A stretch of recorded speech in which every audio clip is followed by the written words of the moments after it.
tensions have flared between South Korea and Japan again. This time, Japan's failure to keep its promise became a source of trouble. Japan has not fulfilled its pledge to commemorate Korean victims of wartime forced labor in a new facility celebrating its Industrial Revolution. The latest flare-up of tensions came as Seoul and Tokyo have already been mired in a protected row of trade and wartime history. This week, Korea Now will look into what promises Japan didn't keep exactly in the notorious Hashima Island, also known as the Battleship Island, where many Koreans were forced into labor during Japan's colonial rule. 23 sites of Japan's major industrial revolution were designated as UNESCO World Heritage Sites in 2015. Upon the designation, the World Heritage Committee called for Japan to prepare an interpretive strategy that allows an understanding of the full history of each site. Tokyo then agreed to take such steps as remembering the victims by establishing an information center. Tokyo said it would establish the center to remember the victims based on its recognition of Koreans and others who were brought against their will and forced to work under harsh conditions in the 1940s at some of the sites. The 23 UNESCO sites include those on the Hashima Island, which is a symbol of the rapid industrialization of Japan, as well as a reminder of its history as a site of forced labor prior to and during the World War II. The island's nickname, Battleship Island, came from its resemblance to the Japanese battleship Tosa. As depicted in a film of the same title released in 2018, the island is a typical place where Korean victims of forced labor during the Japanese colonial rule had to endure the harsh life.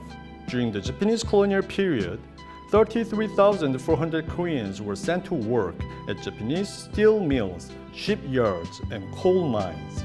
On Hashima Island alone between 1943 and 1945, about 800 Koreans are believed to have been forced into labor, 134 apparently dying there during the period. South Korea opposed the UNESCO designation for those reasons. But the Industrial Heritage Information Center, which opened on Monday, only features exhibits celebrating major eras in industrial accomplishment. It plays video clips with testimonials from people who've worked at Japanese factories, including even claims there was no forced labor or discrimination against Korean people. Therefore, South Korea called in Japan's top envoy in Seoul and voiced deep regrets after Tokyo failed to honor wartime forced labor victims at the information center. Second Vice Foreign Minister Lee Tae-ho called in Japanese Ambassador Koji Tomita hours after the Industrial Heritage Information Center in Tokyo opened to the public. At the entrance to the information center, only a statement by Kunisato, Japanese ambassador to UNESCO, was on display, in which he offered to take appropriate steps to honor victims of forced labor, and that was it. Japan claims it fulfilled its promise with UNESCO through the statement, without displaying the related content. In response, the South Korean government has decided to formally raise the issue to UNESCO while making the following statement.